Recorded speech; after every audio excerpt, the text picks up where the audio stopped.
There's only one thing left to do. Kick it! Welcome to Hardheaded Podcast. I am your host, Chet Sears, along with Matt Sandbagger Amos and Troy Three-Shot Trussell. So happy you're here with us today. We've got a special guest with us today, Mr. Greg Harrod, a good friend of mine, actually a huge fan of the show. Love the show. Oh, huge, just huge. Greg and I worked together for 13 years. Yeah, that's right. 13. Roughly.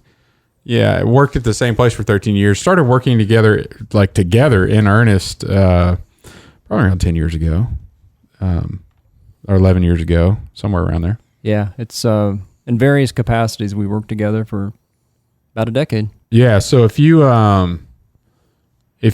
consider, like, if you have a long career at a specific place, and then you've got people that you're closer to than others, and the one person that you can go in their office and just like vent, like Greg was that guy for me, so You venting? I can't imagine.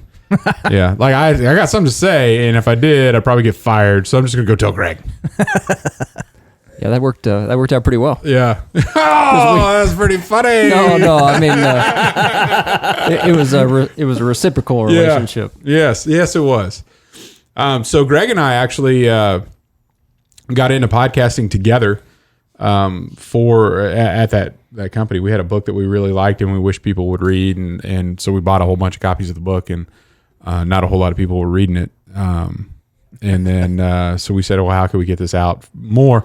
And we had a big organization that was multi-sites across a couple different countries, and so we decided to start podcasting. So one of the funnier conversations I ever had with an individual was like, "Hey, Greg, I got an idea," and he's like, "What?" And I was like, "We're gonna start podcasting together." And he's like, "What?" And I'm like, "Yeah, we're gonna get some microphones and sit down and start recording. I think I got this thing figured out." And he's like, "Well, who?" And I'm like, "You and me." And he's like, "What?" Like, I don't think this is the thing. Yeah. The challenge of that was we had just been working through this. It was the Kansas Leadership Center, the book, Your Leadership Edge. And part of that book talks about getting comfortable with being uncomfortable. I had no other choice. We're out there talking about it, and now I have to actually go do it. Yeah. And you tied your performance rating to that second one, didn't my you? boss did. Yeah. I didn't. But yeah, so we had, we put out 30 episodes in that first season, and then it was received very well. And then my boss is like, "So, just so you know, it's in your goal for next year that you have to do another, do this, keep doing this." And I'm like, Another 30 episodes. Well, another season. And then, we take some liberties with how many episodes are in a season. But yeah. And Chet, it's interesting because until then, or maybe just slightly before then, I wasn't a podcast listener. Yeah. So I really didn't know that much about it. And I think Art of Manliness, was one of the very first ones that you turned me on to, really. Brett McKay, is that right? Yep. Yeah, really good podcast. And I started listening a little bit, and you made the comment. Do you remember telling me when I was talking with you about it, about how people would walk up?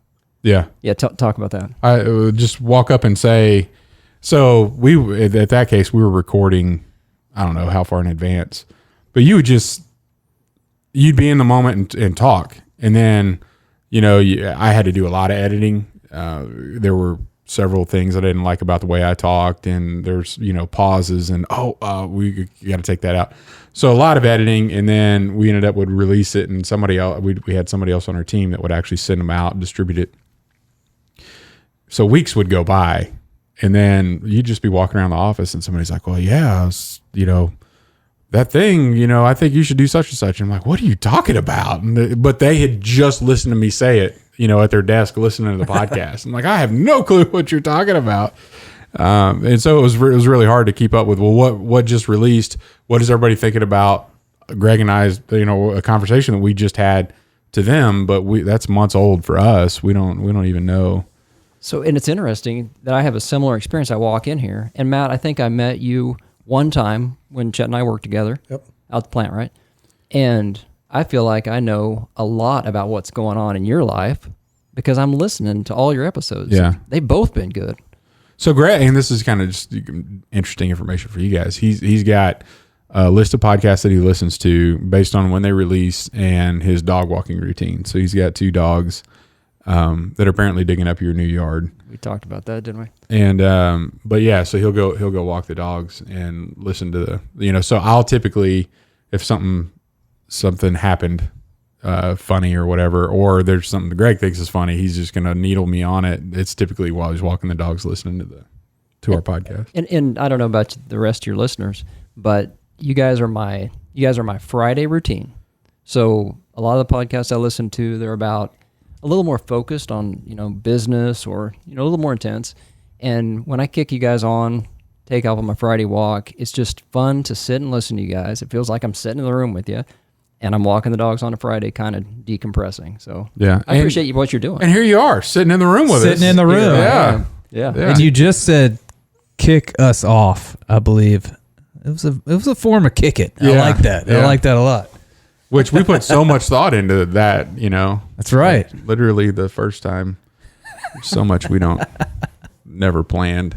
That just sticks around. It's good. Yeah, it's crazy. So one of the things one of the reasons you're on actually, Greg, is so we've done a lot, and you kind of see our listeners can understand that when we see something's valuable, we try to propagate it wherever we could inside the company that we worked for. And I think you have taken that to another level. So you are not only engaged with where you work, but you started kind of picking up a side gig of, I find these tools to be very valuable to me in being a part of a business. And I'm going to start seeing what I could do to help other people. So you started soaking everything up. Like you said, the other podcasts you listen to are actually, really focused on improving the way that you, run a business, or improving the way that you interact with people at work, or, and you're like, well, hey, I've got some skills that I've learned along the way. So I want to be a part of that network where people can get information. And you started out blogging. I think that's what it's called. That's what it's called. Yeah. But when you put words and then you put it on a website, A web, like a log of words on the web. a Blog. Yeah. You But got that right. and then from that you are probably coinciding with that. You have a weekly email distribution that goes out with skill sets, how to be more effective with your communication, how to write better emails, which means shorter emails. And Matt, It's his favorite form of communication. He said that on the show. Absolutely favorite. Text and email. Yeah.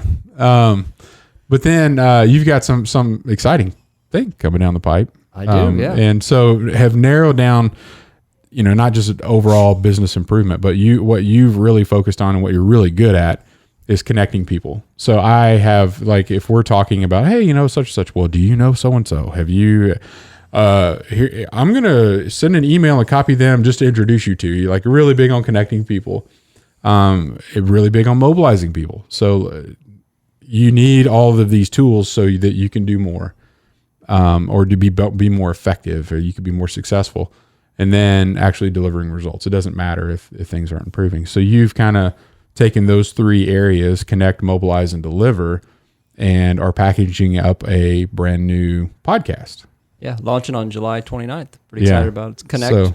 Connect, Mobilize, Deliver. That's the podcast. So if you're out there in hard-headed land and you are wanting to be more effective in your job, in your life, your career, Greg's got an offering that's coming out and at the end of July, weekly, yes. a weekly podcast that is focused on those 3 connect, mobilize, deliver, and driving skills to help people be better, which I'm excited about because the top 3 that we have today, the top 3 list, top 3 skills that help you advance your career. So we've got a pretty unique. I'm excited about just kind of sharing this because Troy, being an entrepreneur, completely different from my experience of working in the corporate world, and Matt being a military guy, and having a career in the military, and then Greg and I kind of working in the corporate world. However, Greg's from Howard, Kansas. So Good area. yeah, he's a country boy. That's pretty country. Yeah, It's not as small as Longton Not as small. or Elk Falls. or you But get- I was not born there, and I didn't grow up there. but that's where he chooses to spend most of his That's recreation that's where I time. like to spend most of my time. Yeah.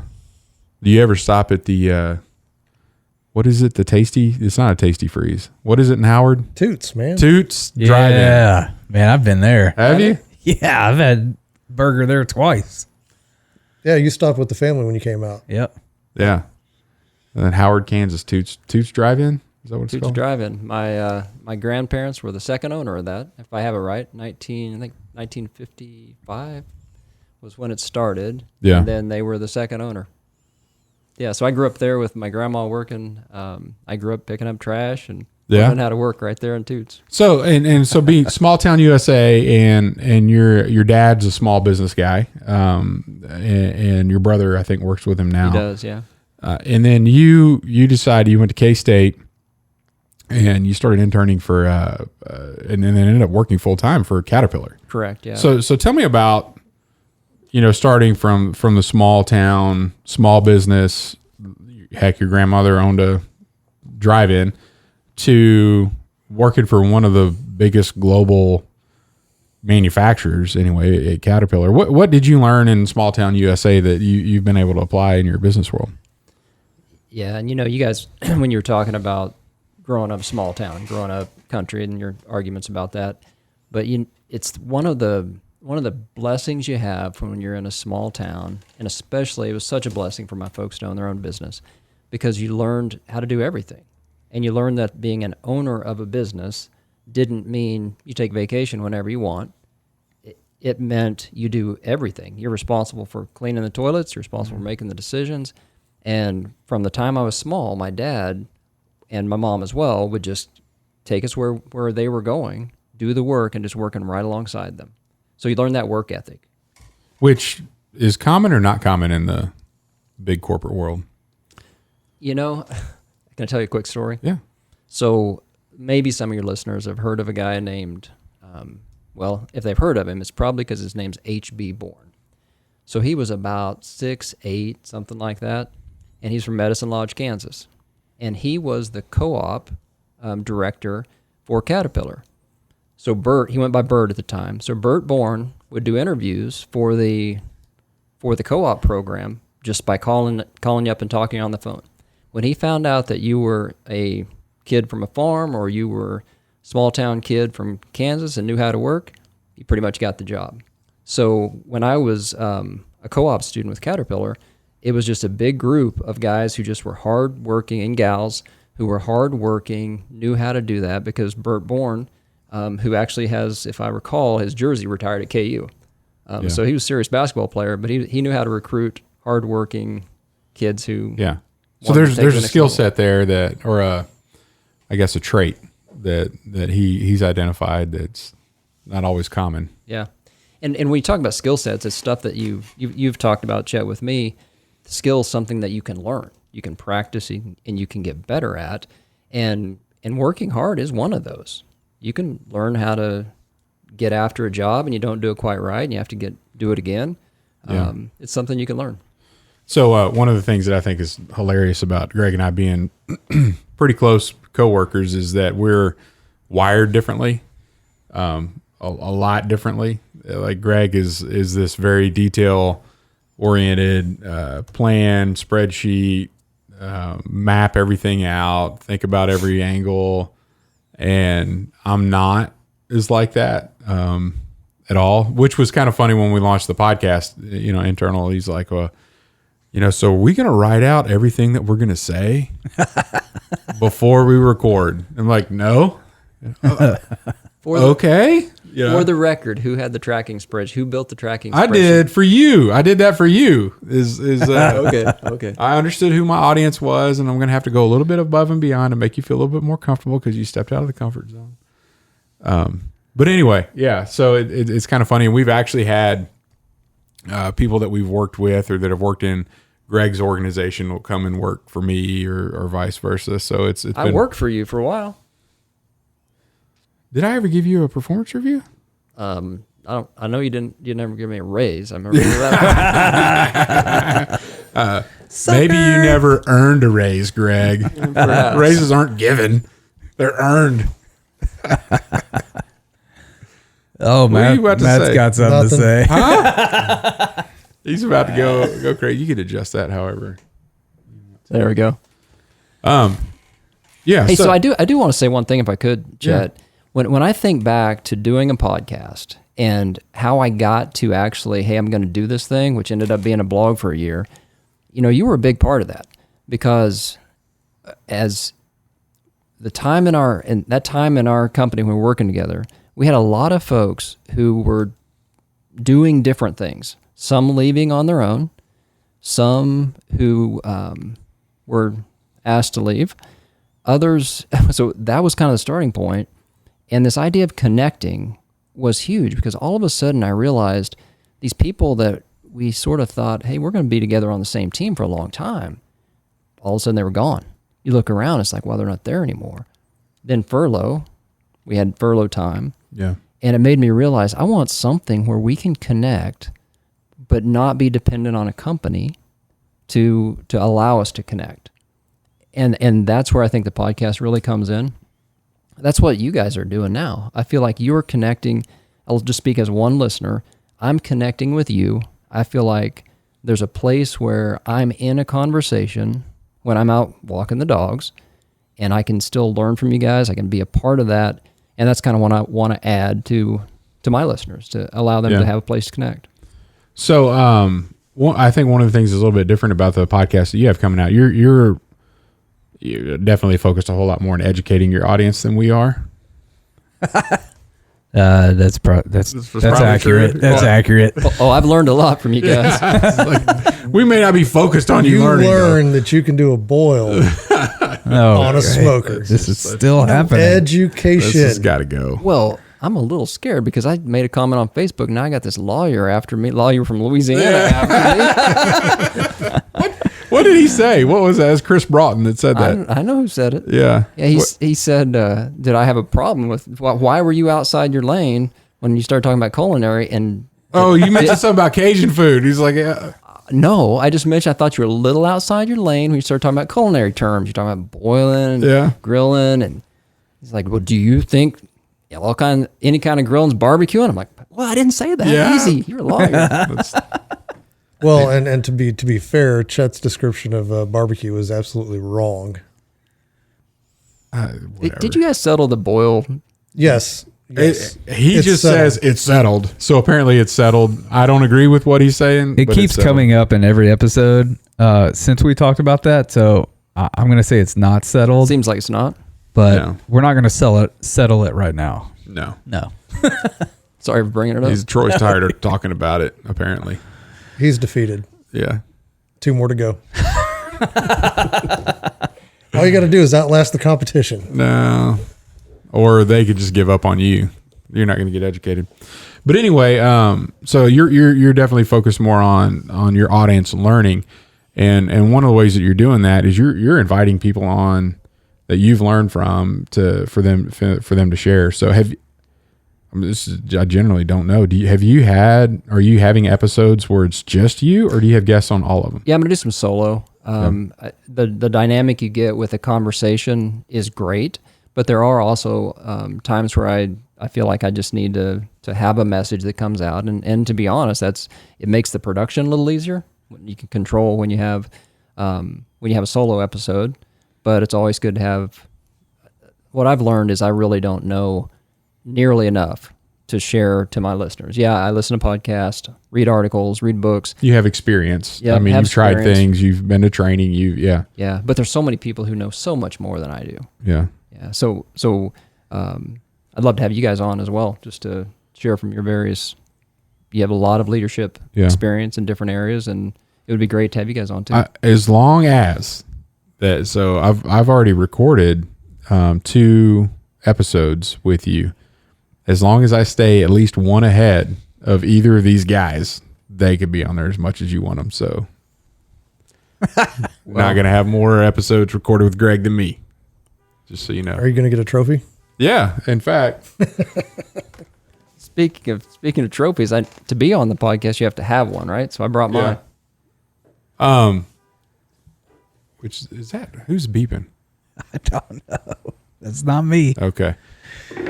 So there's a little story behind this because Matt and his trophy, which Greg's going to take a picture with after the. We should take one where like when you hold a fish out when you take a picture and it looks bigger. Make it even look bigger. It's going to be hard to compete with Matt's trophy. So one of the it's ridiculous. one of the tasks that we were given, I think I was given, and I said you had to help me. I don't remember. Was a team building event that we had to do for our staff, and I reached out to the team at All Things Barbecue, and we had a grilling competition, not a barbecue competition, Matt, a grilling competition. Grilling? Okay. Yeah, and everybody got trophies. And you guys got third place, man. That's a good job. We did a blind. I don't remember what you got. I got last, and instead, because right here it says the Grill Master Challenge. On the last place trophies, it said Grill Master Challenged. Like I'm challenged in this area. Matt's not surprised that I didn't get first place. Not at all. But that's an example, really, of connecting. Because that was a team building exercise, and we didn't know what to do, and we just came up with some ideas, and it turned out to be a pretty good event. Yeah. And then I realized how cheap trophies were. Like you can have them made for anything, You right? can just go in there and say, "Hey, I want to make a trophy," and they'll just give it to you, whether or not you won anything or not. Yeah. I found that out, but that's pretty funny. Our little chef guy from 2015. That was a long time ago, man. Was a long time ago. But one of the things that I think one of the reasons, so another area one of the reasons I did that team building event, like to do something, right? So doing something with people is better than just sitting around, not doing anything. You learn more about them. You actually get to try something new. They're both out, everybody may be awkward in an awkward situation. In that sometimes you may sandbag so you don't win the event that you planned. Sometimes That happens. Yeah, that happens. But Greg, one of the locations that we were responsible for was in Norman, Oklahoma. So it was like a 2 hour, 45-minute drive. We've got more windshield time together, going back and forth there from between Wichita and Norman with that, which has always been fun. And we started hitting some of the restaurants on the way down there. Greg likes to stay hydrated, so he would have to plan out his coffee water schedule, which, by the way, how long have you had that water bottle? Well, that's a good question. Long time. Like, define it. Give me a ballpark in years. 5, maybe. Five. Totally guessing. Yeah. Why do you ask? I'm just curious because you always carry it around with you, and he would have it at work. He'd put ice in it, and then he'd wrap it in a brown paper towel so it wouldn't condensate everywhere. And I'm like, hey man, just get an insulated water bottle. And your response was, I will see if you remember. The mouthpiece of this bottle is the best because it allows the right amount of ice to come through, and you can't find it anywhere else. One of the best days, talk about employee engagement, one of the best days ever in my career was when we got one of the ice machines that make the chewable ice. The pellet ice? The tiny ice? The tiny ice. Crushed ice. Mm-hmm. It's like Sonic ice, right? Exactly right. Freddy's ice. And it will go through that mouthpiece, melts at the right rate. But it always condensed, so he would... COVID wrecked it. I'm starting to see this. They took it out? Well, I wasn't there. Oh, yeah, okay. I'm starting to see this planning side of his personality. Picking up on that, Matt. Yeah? Every detail. Yes. Yep. The water bottle is perfect. The ice is perfect. It comes through perfect. There's a purpose for everything. Well, and it's important to stay hydrated too. It is. Because it keeps you sharper. You don't, if you get dehydrated, you start Convulsing. things start happening in your body. It's bad. So staying hydrated is good. And you're supposed to drink. Troy's literally left in the middle of a podcast to go pee. I know. Yeah. That's why I went before I got it. It's because I stay hydrated because it's important. You should drink half your body weight in ounces. So if you weigh... Well, hold on. You're going down a path. Ounces of what? Water. Do you drink water all the time? Not all the time, but it is about 80% of what I drink. You came in here with like a 44-ounce not water. It's got water in it. I got an... Just because you bring it with you doesn't mean you're staying hydrated. It's got ice. All I'm saying is it's important to stay hydrated. Okay. And when I said I can agree learned with stuff that. from you guys, I learned to go to the bathroom before a podcast episode. It's very important. Don't pull a Troy. Yeah, I think that was episode 7. I couldn't sit still. Hey, I did notice. He was like, yeah, guys, okay, we're going to wrap this And up. then you just kind of draw it out Yeah. a little bit more. What's on your mind, Troy? Right. Oh, man. All right, before we go on to the next thing, which is right in your wheelhouse. Yeah, what do you want to tell our listeners about what's coming? Like what you got coming up? Where they can go find you at gregharrod.com/connect mobilize deliver. We'll get you right into your podcast. Correct. But you've got at gregharrod.com, you've already got a ton of content. And one of the more valuable things I think you've produced through that is your email coaching guide, like coaching people through email and how to make that a lot more effective. How to write a professional email. Yeah. Yeah. So if you're out there in podcast land and wanting, maybe you could share it with the people that you think need to improve their email capabilities, go to gregharrod.com and check that out. Yeah, gregharrod.com/email guide. Oh, Easy to get to. yeah. So Yeah, if you just get to gregharrod.com and it's Greg with 2 G's. I once had somebody ask me if it was Greg with 1 G, and I said, you can't do Greg with 1 G. can't do. That's Greg. Right. And they said, at the end. I'm like, oh, okay, yeah, then 2. One at the first and one at the end. Well, there's 2 total, not 2 at the not end. 3. Back to that detail thing, man. Yeah. So, yeah, GREGHARROD. That's pretty funny. Greg. So we're gonna talk about the top 3 skills that helped you advance your career. And Greg, we're gonna let you lead. But first, take a little break from our sponsor. Thanks to our sponsor, Admiral's Pennant, where you can get all the beard oil you need at admiralspennant.com. Matt Amos, the owner, is here with us. He's going to tell us what his favorite blend to make is. I can't do it. He can't do it. They're all can't his do it. favorite. It's like his why, children. That's why I created them. Is because Yeah. out of the hundreds that I created, the 7 that are there are my favorite 7.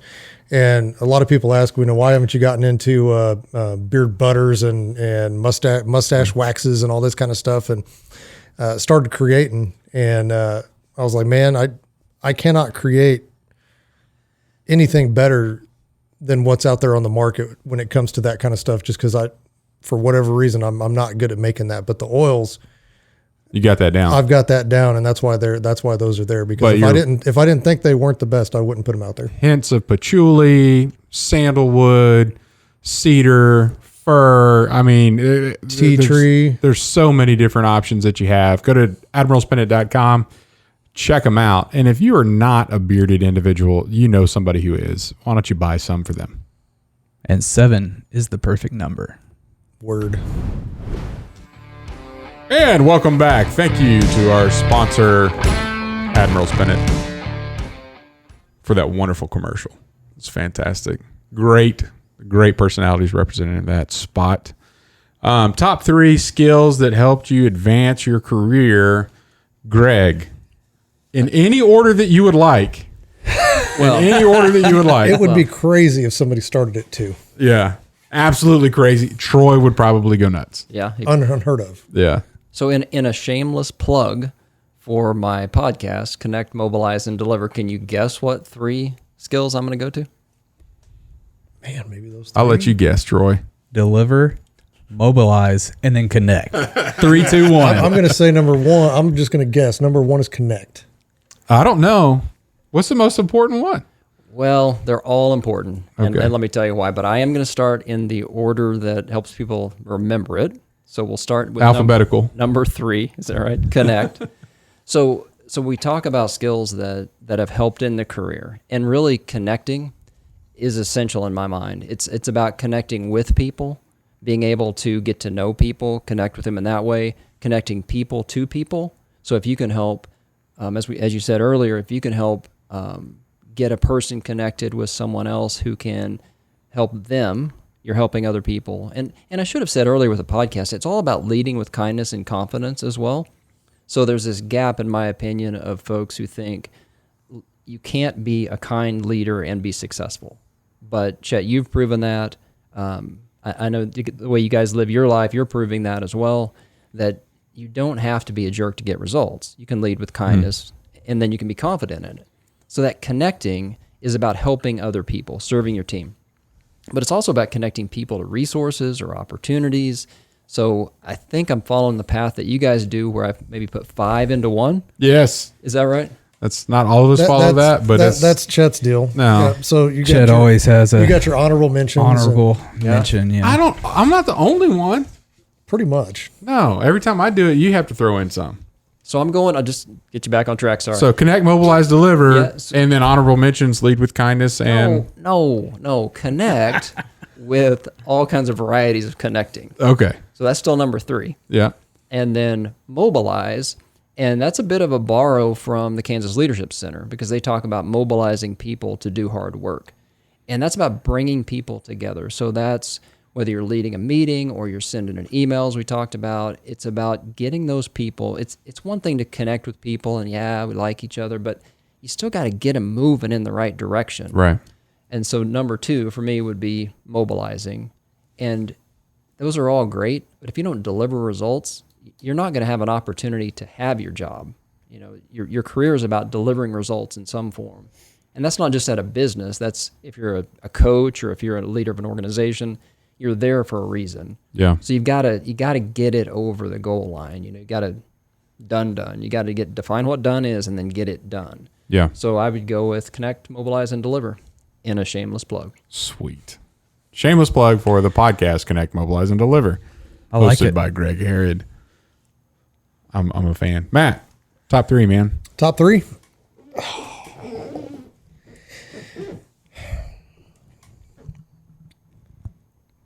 Or are you going to go 1 first or 3 first, or what are we doing? He wanted to make sure everybody was paying attention to him. Yeah, I don't know. I'm going to say number 3, skills that have helped me advance in my career, and this is more on the Marine Corps side of things. Yeah, Because I don't have that much corporate experience. I mean, I've been in the corporate world for 5 years now. But decisiveness, being a leader and being decisive, whether that decision is wrong, you can most of the time fix it, but making that decision instead of waiting around for that decision to be made, because in the Marine Corps that decision making, I mean, it's life or death at that point. I mean, you have to make a decision, and you can't hesitate to make those decisions, and you deal with the after effects of those decisions. But whether they're good or bad, a lot of times they're good, but sometimes those decisions that you've made are bad. But at least you've made a decision, because doing nothing is worse. What was I've heard like a bad decision made quickly is better than no decision at all. No decision made at all. Yeah. And I think, Matt, don't you find that once you make a decision, you get some action going, then you start learning? Yes, and you can always deviate. You make a decision that this is what we're gonna do, but you can always adjust, as you're moving forward, as the situation changes. Yeah. Yeah. So that'd be number 3. Number 2 kind of goes along with connect, but for me, number 2 is networking, because that's really the reason that I'm here in this corporate type world, is because as an amputee myself, and knowing the product that People's Orthotics and Prosthetics delivers, and knowing what they've done for me, I have that ability to help someone else. And I think as long as you're networking in a what's the word I'm looking for? With good intent, with good intentions, you're not looking for something for personal gain. You're literally looking to help other people and connect somebody with somebody else that can help them, or somebody that can help somebody else. I think that's where I think that's really where the magic happens. Yeah. Anywhere, because it's so weird, just because I know, being able to travel around and meet so many different people, and knowing people in various industries, and say, oh man, this guy might be able to help this guy, and then, introducing guys like, Steve to Wounded War Outdoors to where I know that, he comes on these trips and he can see somebody that may not be walking real well or maybe having issues, and bam, he can solve it for them right there, at least, temporarily. So, and let them know that it could be better. Yeah. And so networking's got me, a long way, because I'm not the smartest guy out there, but I know a lot of people and I can connect. Yeah. I can connect those people. I got a funny story about that, militarily speaking, from a networking perspective. My dad was in communications in the Air Force, active duty, and he spent a lot of time in Turkey, temporary duty, not like stationed at a base, but like on hilltops, and was part of the introduction of satellite communication to the military. Like he ran experiments, and like the satellite receivers were truck mounted, like huge things. And he found a way to, it was required, like he had to do a test every 24 hours on the equipment to make sure it was working. And so he was stationed out of Tampa, at Air Force Base in Tampa, but spent most of 2 years while my mom and my sister lived in Tampa. I wasn't born yet. He was in Turkey, Cold War type stuff and whatever. But what he was doing was allowing the test to be, to make sure all the equipment was working, was calling back to his team in Tampa. And then that guy would operate a switchboard. So everybody on his team that was deployed, he would rotate, every day. It was a different person, but would be able to talk to their spouse, which, back in the early 70s, if you're deployed, you're not talking to anybody. Like it's mail, snail mail. That was it. There's no way for phone calls, no way for, it was just, that was it. And so everybody on his team had the ability to talk to their wife, and it turned out to be like every 8 days or whatever that they would come back around. And of course there's a guy in the truck that's doing the thing. And so like my mom was talking about, she had to learn how to do over after the statement so they could switch it back and do the communication. Well, anyway, there was some, like a full bird colonel, that was coming through checking on everything that's there. And, kind of just started talking, and my dad it one of those moments where it was just him and my dad, and it's like, hey, how are things going? And they didn't know each other too well, but he's like, man, it's been a rough go. My wife's, we were dealing with some stuff at home and such. And guy kind of opened up to my dad. My dad's like, you want to talk to her? And he's like, yeah, that'd be nice. If I can. He's like, no, really, you want to talk to her right now? And he's like, what are you talking about? And he's like, well, I'm required to do a radio test, the satellite radio test every 24 hours. We haven't done the test yet today. We can do this test and perform it by, call so-and-so back at the base through the satellite, and then he could dial your home phone up and you can talk to your wife right now. And so he was like, oh my gosh, I can't believe this. Did it. And he was like, oh, so appreciative of it. I see how you're bending the rules to do this, but fast forward like a decade later, guy's a general, and there's something going on. My dad's, I'm alive. We're living in Japan. There's something going on that's not so great with one of my dad's superiors and some conflict that's there.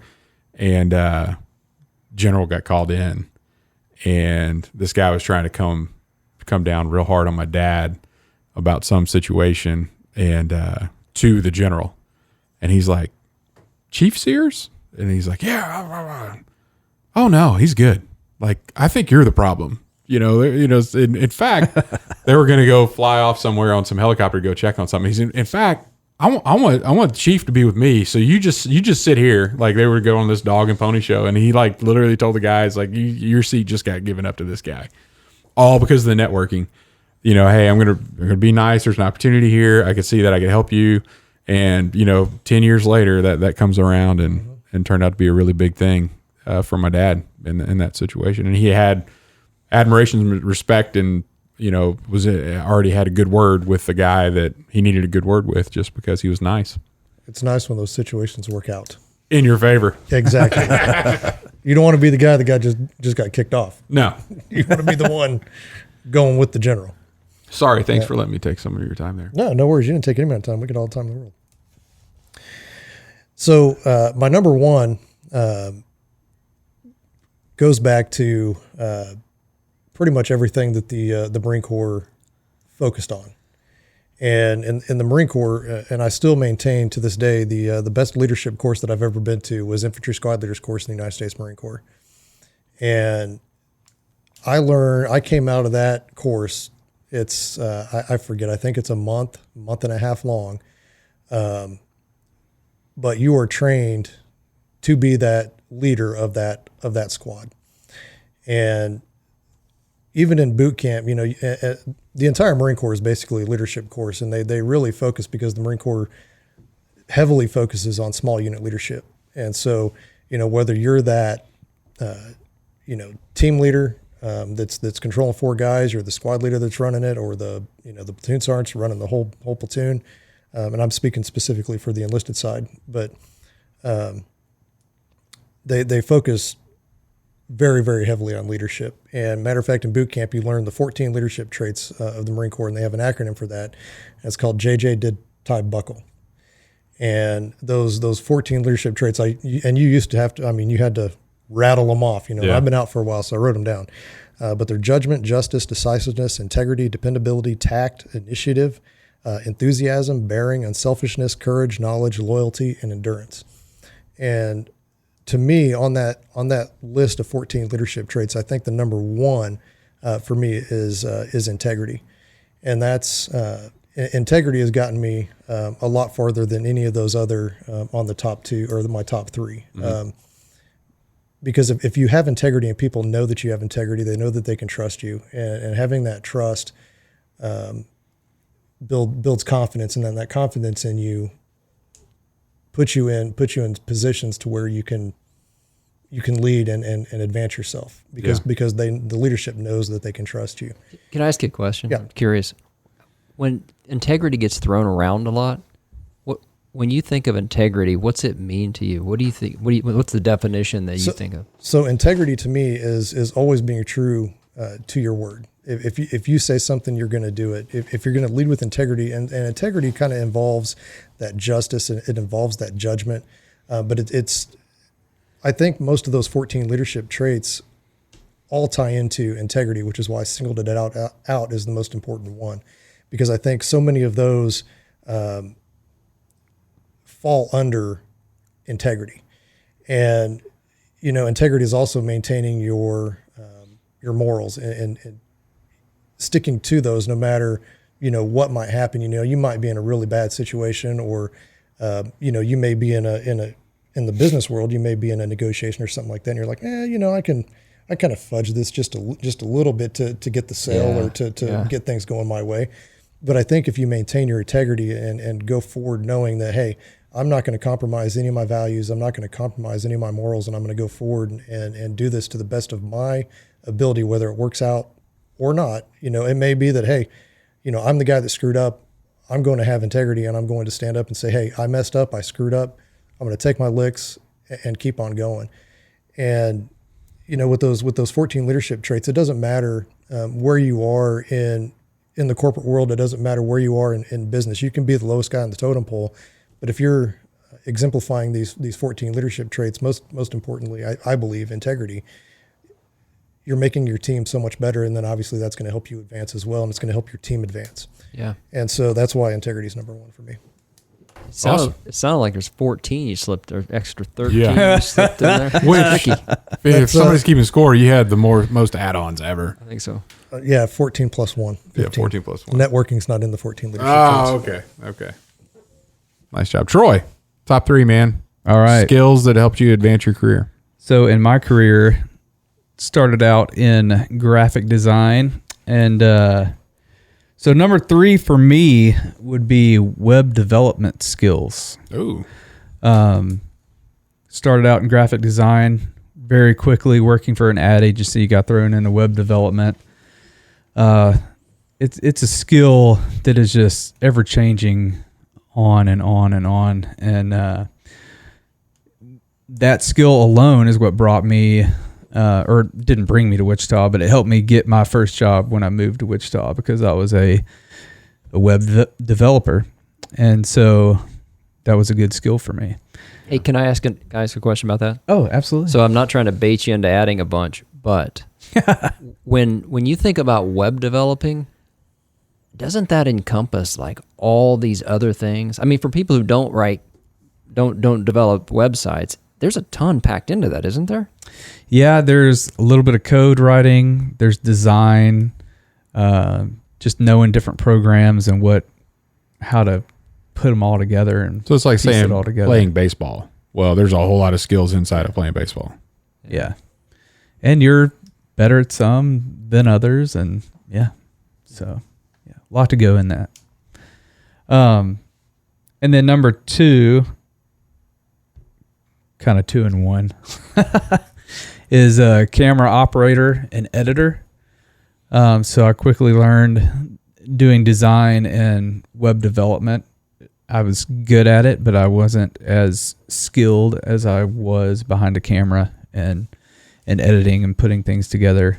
And I've been doing that for 17 years now, behind a camera, filming and editing things. And that's always a skill that can be,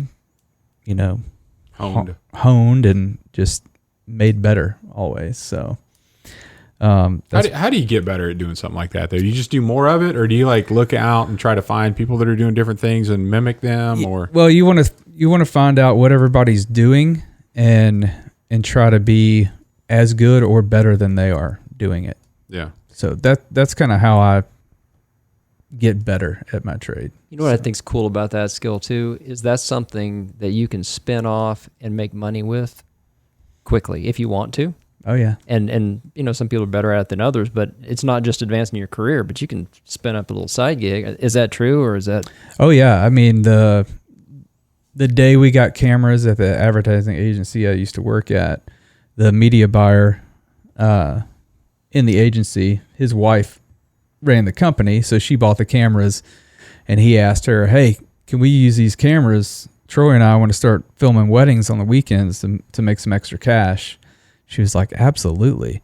So, yeah, the first week we had cameras, we were on the internet or emailing people, or I don't even remember how we got our first wedding gigs, but back then, like 2004. carrier pigeon. So Chet, I'm thinking about, when you've been in, you use the word corporate, Matt, when you're in a big organization, sometimes that answer is no. Yeah, we can't afford that. But what I love about that is I bet she was thinking you're going to get way better at those skills, and you're doing training for this job as you make money. As you make money out there. That's with awesome. their equipment. Yeah. So, quick story about that. This past year during COVID and all that, I decided with my business Trussell Media that I wasn't going to shoot any more weddings. So I decided if I get any inquiries in 2022, I'm just going to turn them down, refer them to some of my friends that shoot weddings. Well, those same agency owners, still good friends of mine, Bill and Cindy Smith, their daughter is getting married this September. And they have hired me to come down to Louisiana and shoot the wedding. And it will be the second to last wedding I ever shoot in my career. 17 years.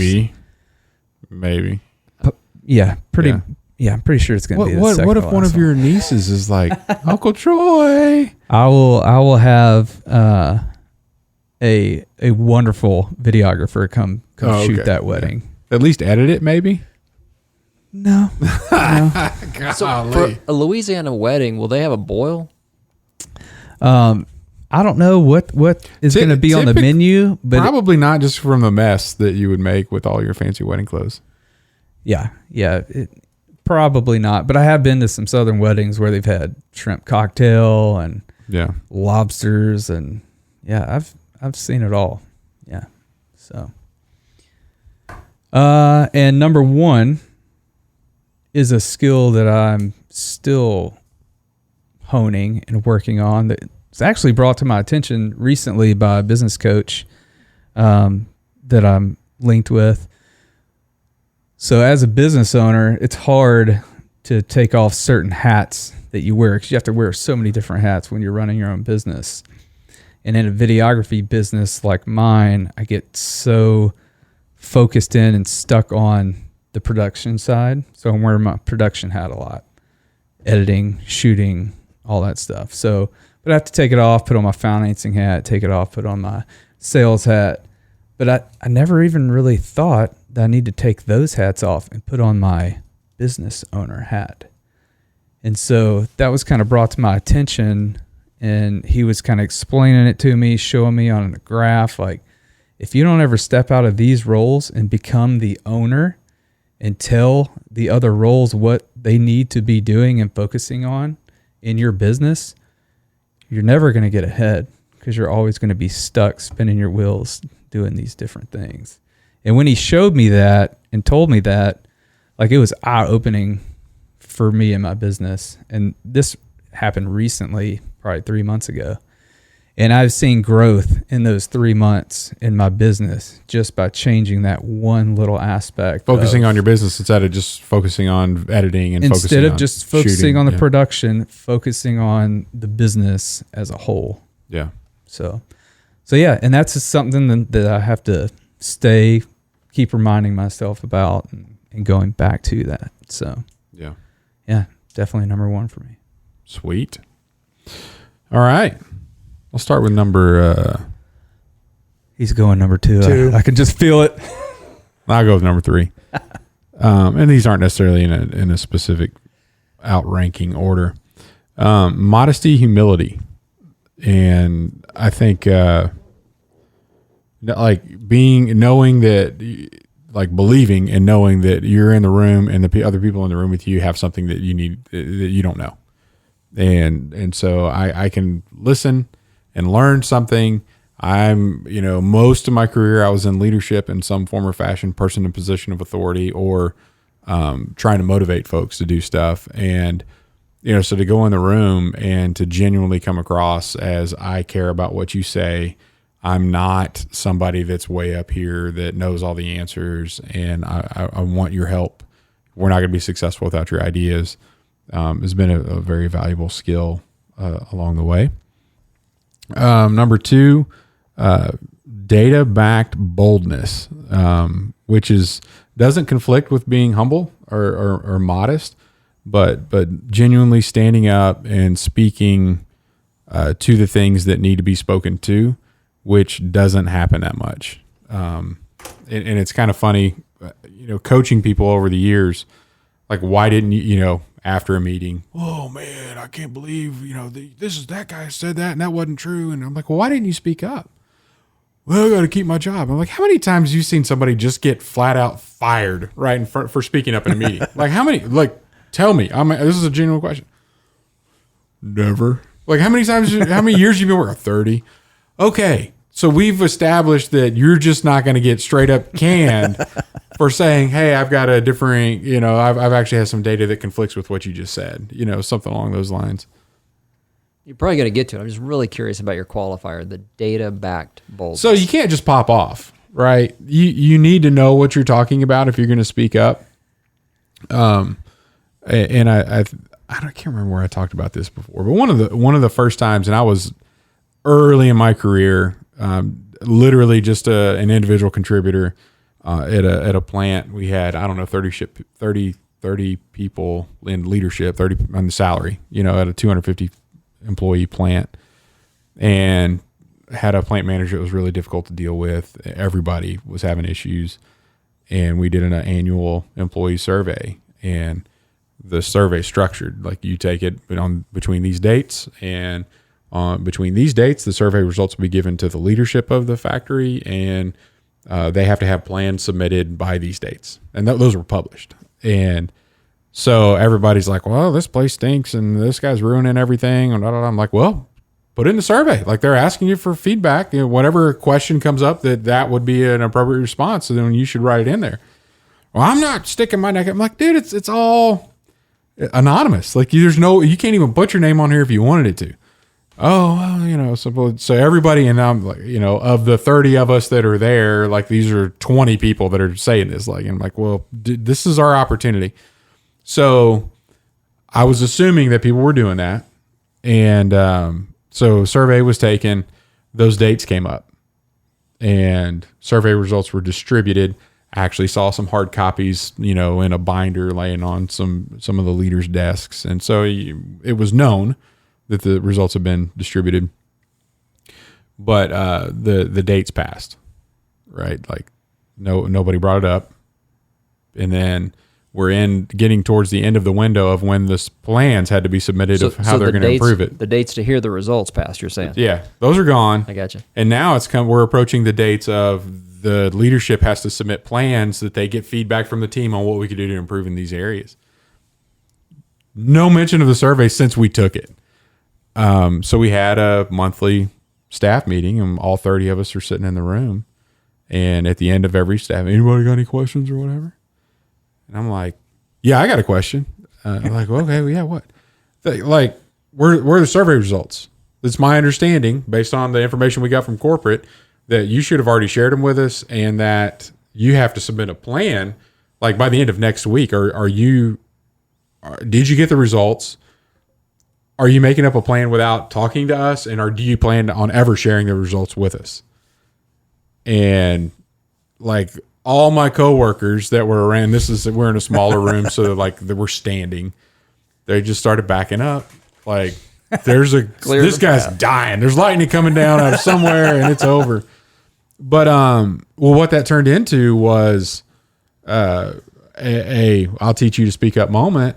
Plant manager was like, well, we were just trying to figure out who could lead the efforts on pulling all the data together and and getting the team and finding out what we needed to do. And it looks like you just volunteered to do it, Chet. I'm like, what? I'm not wanting to volunteer for any of this. But he turned around, and that afternoon I got the binder of all the results of the detail that we weren't supposed to use. We were supposed to see a generalized employee results. I got the specific results, not like who said what, but like the verbatim comments, or not just the multiple choice answers. And I took it seriously and started down the journey of like, we're going to genuinely give some really good feedback to our leadership to say, this is what needs to be done to resolve this. And the number of people that immediately, I can't believe you did that. I can't believe you did that. I can't believe you spoke up. I wish I was that brave. I wish, but then I realized, number one, I took what I learned from that process and the detailed data that I got. I understood how employee surveys were taken, and I used this for the rest of my career, and actually led other teams because this was easy getting good feedback from other surveys later in my career. But what was going to happen in that situation? Like, why wouldn't anybody speak up? The dates were communicated. Everybody knew what the expectations were, but everybody was content to just let it all pass because they were scared just to say, you said you were going to do this. And that's all I did. And then next thing you know, I had a whole other feather I could stick in my career profile on employee engagement. So don't leave us hanging. So how did it turn out? I mean, so you pulled all these results together. You got all this data. Did things change? I mean, how'd they, what's the next step? What happened? That's pretty interesting. Chet got fired. Yeah. When I pulled my level of people together, they were very honest. And when I started writing stuff down, they got very scared. Like, this is what needs to happen. Oh, this is what needs to happen. Well, let's do this. Don't want to. But and so realized that there were a lot of cowardly people that didn't want things to change. They were content with complaining. That's really interesting. And then I found that there were some leaders that really wanted some genuine ideas to help things get better. And then the individual that was causing all the pain ended up retiring a few months after some of that stuff was coming to light, because his leadership was starting to ask questions about some of the verbatim comments that were there. Yeah. So, yeah. But I did, human nature, I'll sit back and complain about it all day as long as my paycheck's coming in here. It's something that's a pastime, right? I don't want to do any hard work to fix all this stuff and make it better. I'd just rather complain about it.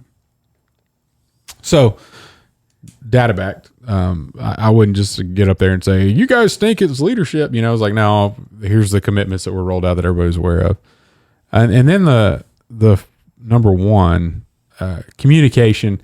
That's a broad topic, but written, verbal, and not just verbal, like from a presentation perspective, but which I've found that has advanced my career quite a bit, being able to speak in front of groups and enjoy it, and it come across while you're on stage. But just communicating verbally one-on-one with people has advanced my career quite a bit as well. And a lot of that's just being honest in those conversations and not being afraid to put something out there that somebody may not want to hear. You're grinning too much. One of the things that I strive to be like you in this area. One where I think, okay, Chet does this really well, and I don't know how many times you've done it in this recording session. Storytelling. Yeah. So one form of communication that you're really good at is storytelling. Okay. And I think that connects people, and I think that gets their attention, and you weave in that data, but all about that communication. I think that's what I think what's Chet Sears do really well. Tell stories. When I talk about presentations as well, most everybody in the business world goes into like PowerPoints, but like I gave just with customer tours that we would have coming through the factory, probably 50 presentations a year to new groups of people that were coming in, and all of them without PowerPoint. Like I'm just me in front of a room talking, and I knew what I wanted to share, and you know nobody leaves a presentation saying, "Man, did you see that graph?" Like, whoa! Can I get the printout of that PowerPoint? It was awesome. Chet and I used to work the with bullet points on that page. Let me tell you. Chet and I used to work with this guy, and he was quiet. And the more he talked, the more you realized how much this guy had done and how much he knew. But one thing he would say, he said, we used to run entire companies without PowerPoints. Yeah. Like you don't need a PowerPoint to run a company. But yeah, so I made a commitment. Like I've got to pull myself off of this, because the last thing I want in an audience where I want to control the messages going out is everybody focused on something other than me. And that's not necessarily being selfish there, but if I'm trying to give you, if you're in this room for me to give you a message, you should be looking at me. Like you should be listening to me. You shouldn't be reading something else. So, and a lot of times people coach you in training is how to gather a lot more of that. You know, hey, I'm going to move around the stage. I'm going to move my hands. I'm going to do all this kind of stuff to try to distract them from the main distraction you're putting in front of their face anyway. So if you quit doing that, then what else are they going to look at other than their phones? And there's ways to get them to stop doing that as well. So anyway, communication being my number one. I've been on that tour. What'd you think, man? You could have done better. Yeah. I feel like I got the half-hearted. No, this when I was walking you around the factory. Yeah. Yeah, I'm talking about. Yeah, I don't do that. You weren't presenting to me like I was going to be a major buyer. You know. You have one of our units in your house that's not working right now. It's broken. It's former units. It's a little warm. But he's sleeping here at the office tonight. At least to be here on time. Shots fired! Shots fired! You mean was early? Awesome. Oh, look at this! I knew I was going to need some make amends. Yes. Yeah. Because I really Those are the jam right there. What are these called? Loft House cookies. Loft House cookies. Can we open them up? Yes, sure. I really wanted to ask Matt to tell us about his time in the Army and watch the look on his face. My time in the Army, it was real quick. So for those that are Just listening. Greg just pulled out some what was Matt's number one cookie in the top 3 store-bought cookies list. Yeah, I think it was. Yeah, And that's a half serving size based on what he said. yeah. So anyway, That's awesome, man. You're setting precedent. That's one serving For Matt. because I would go They're buy good, too. 4 cases of those. Yeah. Yeah. Those are good. But I cannot go with my number one pet peeve, which is misophonia and chewing to a microphone. Troy. I'm not doing that. I can hear you because they get stuck to the top of your mouth, and I can hear it getting stuck to the top of your mouth in the mic. I know this cookie so well. Based on the humidity in the room and the fact that you don't have a glass of milk. Just like that's reading the sticking to wind. review, Just like yeah. reading the wind. Yeah. But I couldn't find any of those strawberry sugar wafers for you guys. That would have been awesome. Thank goodness. Because did you see where he put the crumbs for that under my keyboard, and then I found them later? Yeah. And then we were.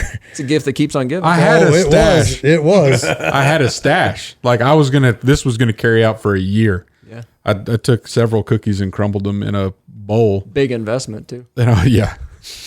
So I was hiding them Don't over get me here. started. So then what happened, Matt? Well, what happened was I was getting all the podcast stuff ready because we keep it here, and I'm pulling everything out, and I see this bowl of wafer dust. I'm like, oh, very well. But as I saw it, it was already sliding off onto the floor, and it just exploded in pink dust Behind my desk. And Like, then I just left it. yeah. I'm like, what'd you do? He's like, it serves you right. There's gonna Anyway. be sprinkles out everywhere tomorrow. Yeah, maybe. No, he'll vacuum all those up grab them. So moving on to a good word. Matt, A good word. you have a good word? I do.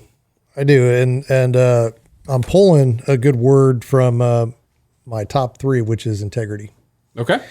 And it comes out of Proverbs 28:6, which says, better the poor whose walk is blameless than the rich whose ways are perverse. And it goes back to, again, it doesn't matter what level you're at, who you are, but living with integrity is the way that you should go, because you can never be wrong if you're moving forward with integrity.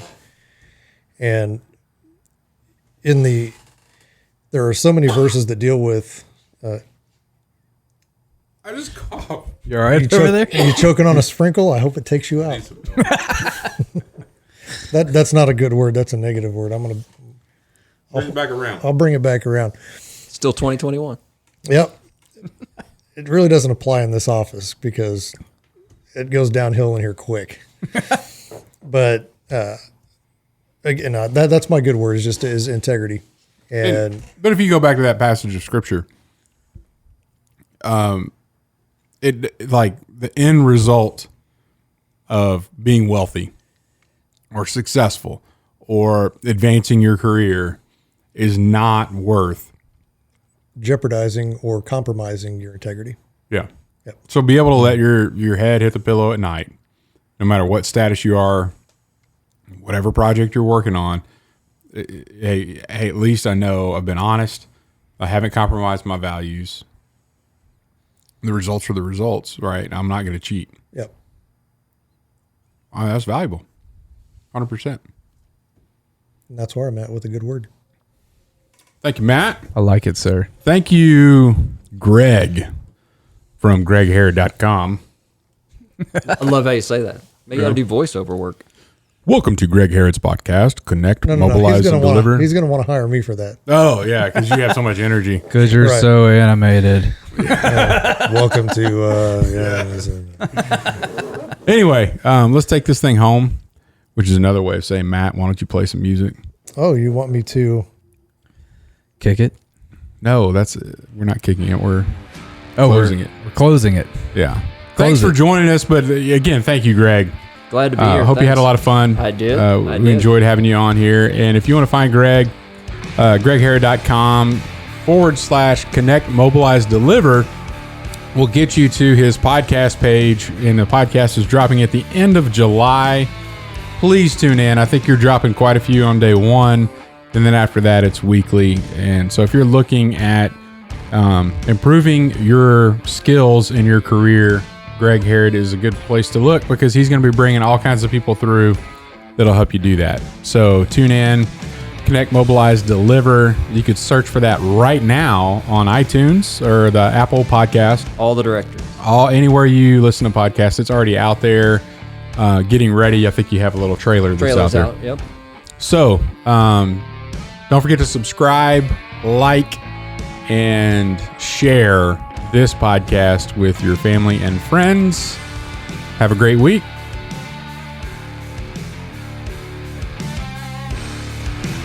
Did it already drop? Oh, yeah. Oh, okay.